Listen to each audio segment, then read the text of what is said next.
Injuries mounting, fans booing, pundits speculating. The once mighty Gunners, who went an entire Premier League season unbeaten, now find themselves lost. So, what has happened to this proud club?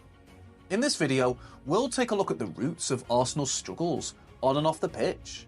From ownership and leadership questions, to player underperformance, to fan discontent, we'll diagnose the real issues plaguing this storied franchise. Can Mikel Arteta steer the ship back on course, or are stormier seas ahead?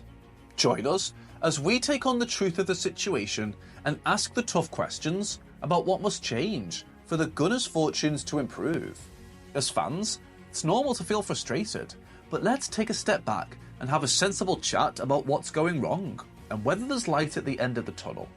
First and foremost, it's clear they miss having an elite striker leading the line. Sure, every team faces absences, but let's be real. Arsenal's front line depth doesn't quite measure up to the likes of City and Liverpool. Now, let's talk about the two absentees that seem to be leaving a noticeable void. Jurriën Timber, their summer signing, and midfielder Thomas Partey have been on the sidelines for too long. In the season opener against Manchester City, Arteta rolled out a midfield dream team with Partey, Declan Rice, and Martin Odegaard. Fans have been itching to see this combo in Premier League action, but alas, the stars haven't aligned.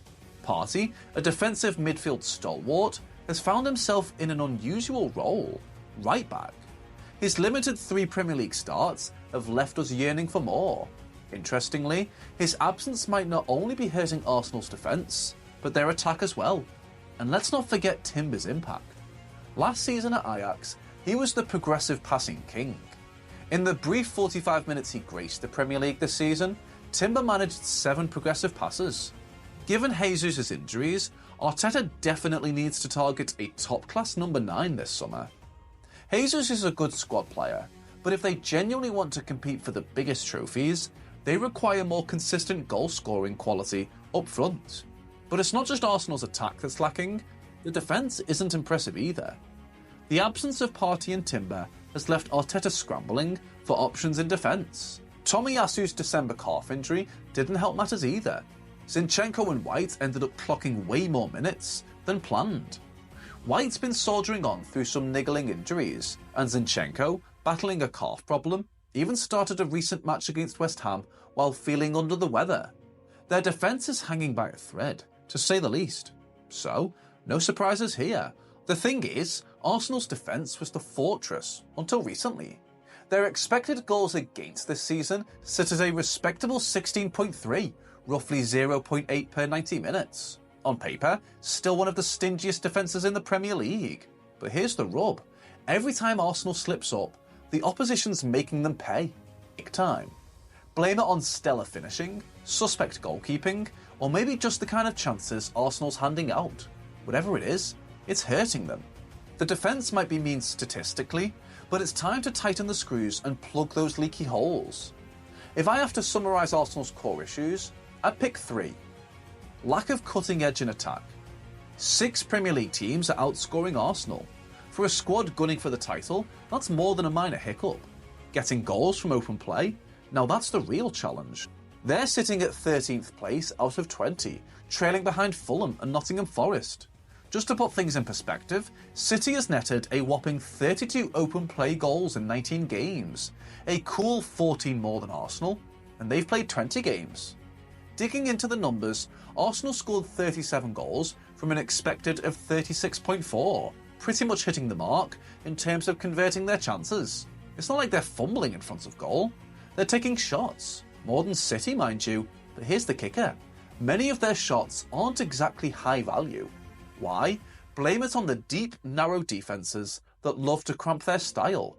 A measly 63% of their shots are coming from central areas, the lowest in the Premier League. Now, let's rewind to last season. They were on fire.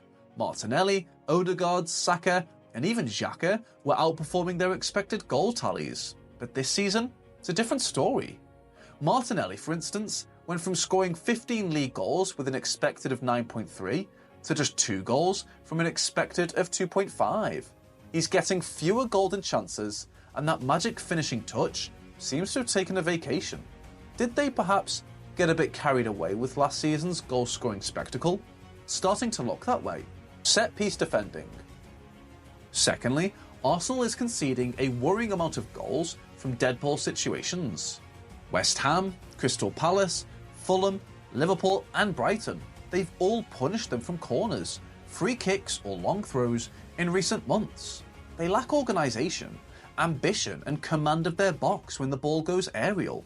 The lack of height and physicality undoubtedly plays a part. Set pieces often turn tight games, yet they keep shooting themselves in the foot this way. If they sorted this glaring flaw, they'd likely have won a couple of trophies by now. So, Arteta must make it a priority in upcoming windows to sign powerful combative defenders and defensive midfielders. Otherwise, buckle up for more concession rollercoasters. Lack of quality squad depth. The drop-off after Arsenal's first 11 is steep. Their bench and fringe options distinctly lack the requisite quality to deputise or compete for starting spots, and it's costing them during this rough injury crisis run. If the trio of Jesus, Martinelli and Saka isn't at the top of their game, who's the game changer waiting on the bench? Leandro Trossard has been doing his part, but the search for match winners beyond him is like looking for a needle in a haystack. Nketiah's goal drought and Nelson's 1 goal in 16 appearances don't exactly scream game changer. Now take a glance at Liverpool. Diaz, Salah, Nunez, Gakpo and Jota vying for 3 spots. It's a luxury. Even City has the likes of Grealish and Doku to warm the bench. Variety is the spice of life, and these players bring it in abundance. Arsenal, on the other hand, seems stuck in a one-size-fits-all situation. No real game changers, no plan B. To turn things around, Arteta needs more than just alternatives for Saka and Martinelli. A contrasting centre-forward to Jesus is on the wish list, someone who can shake things up. Kai Havertz is the closest Arsenal has to a classic target man. But hold on, he's been earmarked for the midfield. Emile Smith-Rowe is back from injury, but surprise surprise, not making it off the bench. Fully fit and ready to roll, yet Arteta's keeping him on the sidelines. Tactical decision, they say. It's not just about having a strong starting lineup, it's about having the firepower on the bench, ready to ignite when the stars fizzle out. Arsenal needs more than just a first 11. They need a squad that can turn the tide in their favour. The lack of rotation from Arteta hints he has little faith in backups too. Arsenal urgently require 5 to 6 signings just to flesh out depth, raise competition and standards in training, and safeguard better against injuries next season, because relying again on a tiny core group to deliver every big game is unreasonable and unsustainable. But should we trust Arteta? Absolutely. Mikel inherited a mess after the tailspin of the late Wenger years and Emery's failed tenure. Turning around a broken culture and unbalanced squad was never going to be a quick fix. However, 2 years in, the fruits of Arteta's rebuild are now visibly ripening. Arsenal have a young, hungry squad, playing positive football with an identifiable style. High pressing, dynamic in transition and building from the back. Arteta just needs financial backing from the owners to add 3 or 4 top-class starters in order to add depth and elevate the first 11's quality that extra notch. Do that, and Arsenal can genuinely mount a title challenge again next season. While recent form has been worrying, I believe Arteta has Arsenal broadly heading in a positive direction. With investments in priority areas like striker and midfield this summer, they can return stronger next campaign. But provided priority fixes are enacted, the broad project stays promising in my eyes. Do you share my measured optimism, or has your belief in Arteta expired? What signings are non-negotiable this summer? Which player should be first to get the chop? Don't forget to check out our new Kylian Mbappe video explaining why Liverpool are serious contenders to sign the French superstar.